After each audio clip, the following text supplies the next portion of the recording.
Hi, this instructional video is about Pythagorean Theorem. Pythagorean Theorem. You know, a squared plus b squared equals ac squared.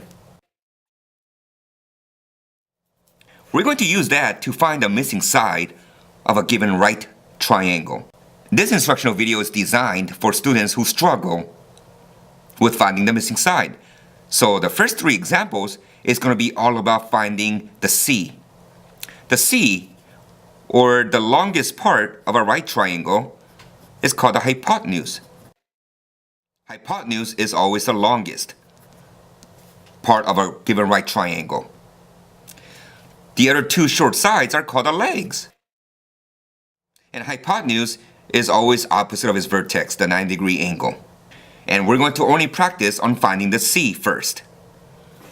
So, number one, it really does not matter which one's A or a B, as long as C is in a proper location.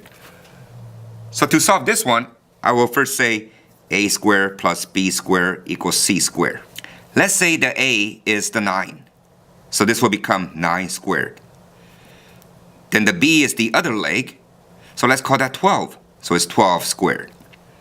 And C is what we're looking for, so that's just c squared.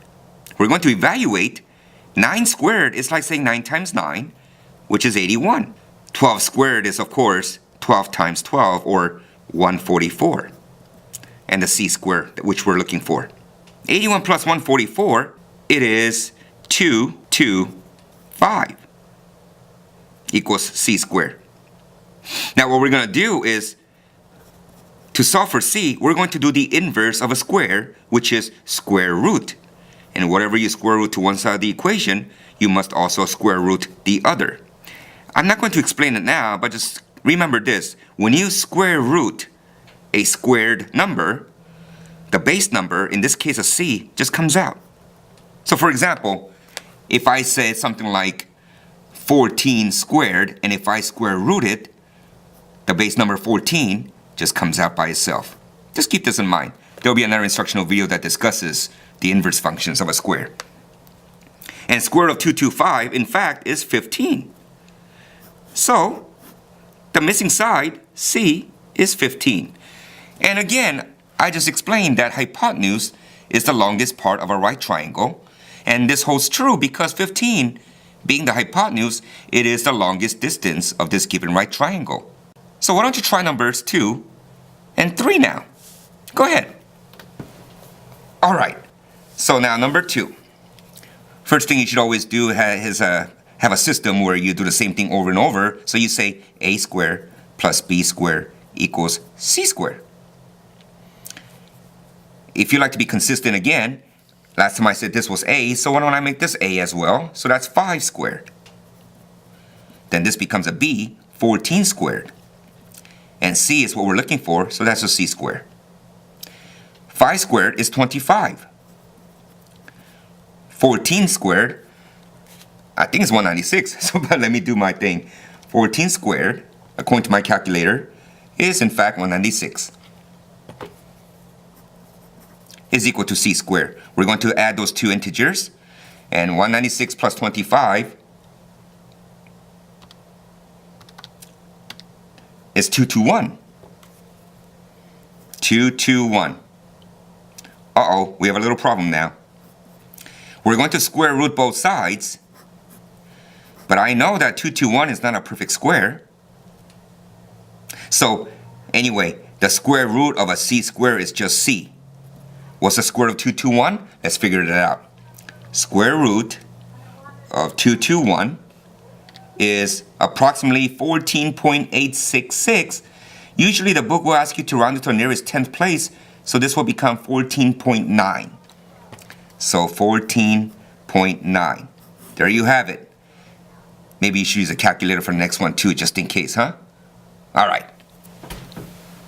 Okay, and the third one, you said a squared plus b squared equals a c squared.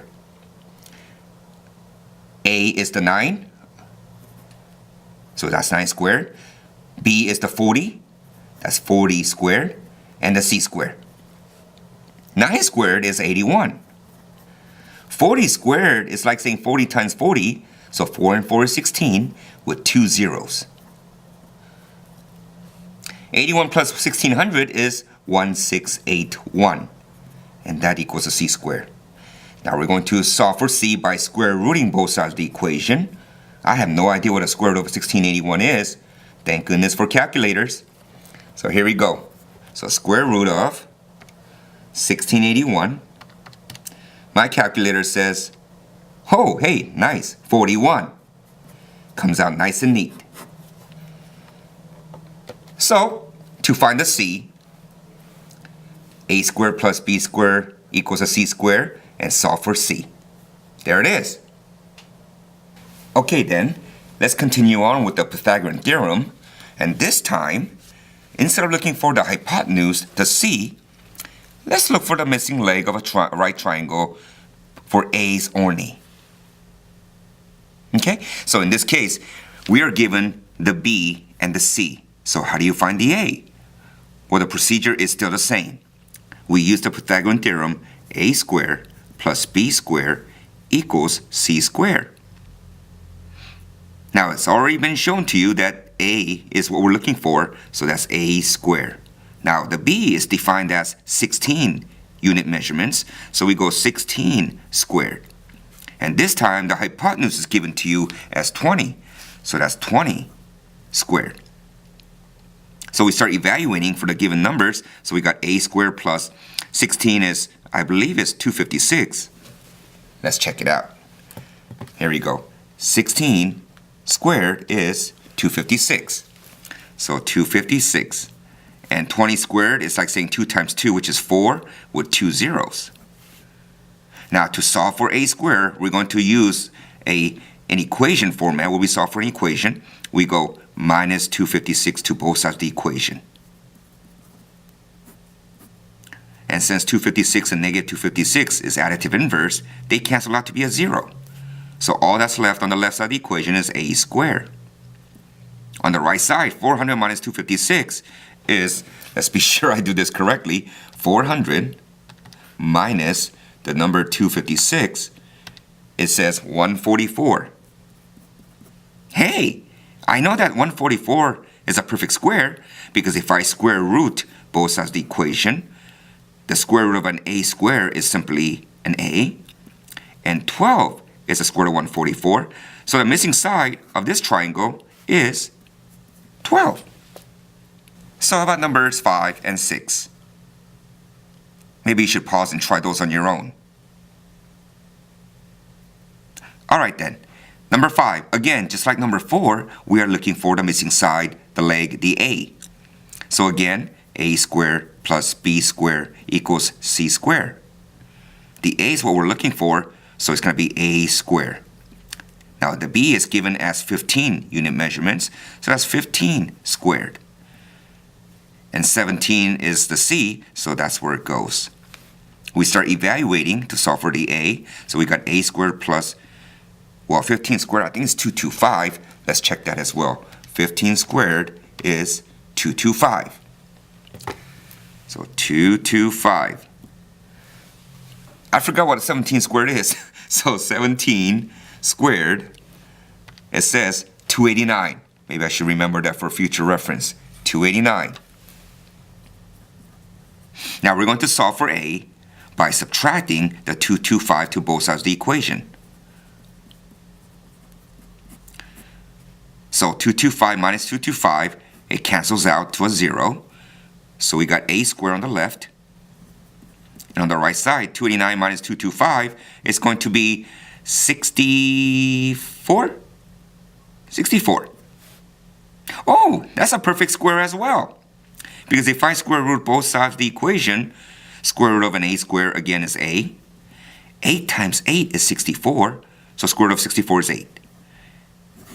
And so the missing side in this case is going to be an 8. How nice and dandy. Now, part C, number 6. Again, we go a squared plus b squared equals c squared.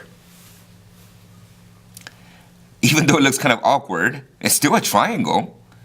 And the longest part, which is opposite of the vertex over here, the 90-degree angle, is the hypotenuse. That's the c. So a is given to you as just a. So it's a squared. B is defined as 10 unit measurements. So that becomes 10 squared.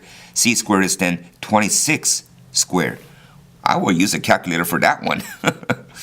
So we got a squared. Now 10 squared I can do. That's 100. And 26 squared is 26 times 26, or 26 raised to second power, is 676. I'll probably forget what that is in future. Now to solve for a, I'm going to subtract 100 to both sides of the equation. So when I do, I got a squared is equal to 576. What's the square root of 576? I have no idea. So let's go ahead and use the calculator for that. Square root of an a squared is, again, a. And square root of 576, well, let's just do that. Here we go. Shift, and then square root of 576 gives me, hey, it was a perfect square after all. It's 24. So a is 24. Okay? This is the case, and when you're looking for the missing leg, a. And finally, we're going to solve for 8, 7, 8, and 9. And this time, we're going to find the missing side, b. But on this direction, in order to find the actual number, it is recommended that you round the decimal to the nearest 10th place. Okay, so once again, on number 7, we are given the a and the c, but not the b. So we're going to use the Pythagorean Theorem, a squared plus b squared equals c squared. A is given to you as a 20. So that's 20 squared. B is what we're looking for, so it's just b squared. C is given as 25 squared in this case. So 20 squared is 2 times 2, which is 4, with 2 zeros. B is what we're looking for, so it's still b squared. 25 squared, let's use a calculator to be sure. 25 squared, it says 625. So 625. And just like when you were looking for the missing side a, to solve for b, we're going to subtract 400 to both sides of the equation we're solving for the b. So in this case, 400 minus 400 on the left side of the equation zeroes out. So we got b squared is equal to, what does that become? 225? Oh, and I think 225 is a perfect square. I think it's 15. So when I square root both sides of the equation, b is equal to, let's do that just to be sure, shift and square root function 225, that equals, ta-da, 15. So this time we didn't have to round off any decimal numbers. So the missing side b is in fact 15. Number 8, again, we are given the one part of the leg. Since this is b, this is a. And the longest part, which is opposite of the 90-degree angle, is the hypotenuse, and that's a c, given as 10. So here we go. A squared plus b squared equals a c squared. A is going to be 8 unit measurements. B is what we're looking for, so it's just still b squared. And c is given as 10, so it becomes a square. 8 squared is 64. B squared equals 10 squared is 100. To solve for b, we subtract 64 to both sides of the equation. So b squared is now equal to 36, I guess, huh? Hey, I got lucky again. 36 is a perfect square. So if I square root both sides of the equation, square root of a b squared is a b. And 6 times 6 is 36. Therefore, square root of 36 is 6. So missing side for the b in this case is 6. And finally, it looks like a scalene where all 3 sides are different distance, but it is a right angle. Okay, so since this is b, this must be the a, because of c, the hypotenuse is always opposite of the 90-degree angle. So we got a squared plus b squared equals c squared. Since this is b, this must be an a, so that's 12 squared plus b squared equals, I was going to say c squared, but that's a 17. So 17 squared. 12 squared is 144 plus b squared. And, I forgot now. We did 17 squared before, but since I forgot, let's do it again. 17 squared is defined as 289. I'll probably forget again. So to solve for b squared, we're going to subtract 144 to both sides of the equation. I hope you're seeing a pattern here, how we solve for b each and every time. So in this case, 144 minus 144 zeroes out. B squared is equal to, let's see, 145. I don't think this is a perfect square. 144 is a perfect square. So when we square root both sides, b is equal to, so we're going to use a calculator for this one, square root of 145 is going to be 12.04159 something like that. But since our direction says to round to the nearest tenth, this is the tenth. The number next to that is less than a 5, so it is just b is equal to 12.0 or just 12.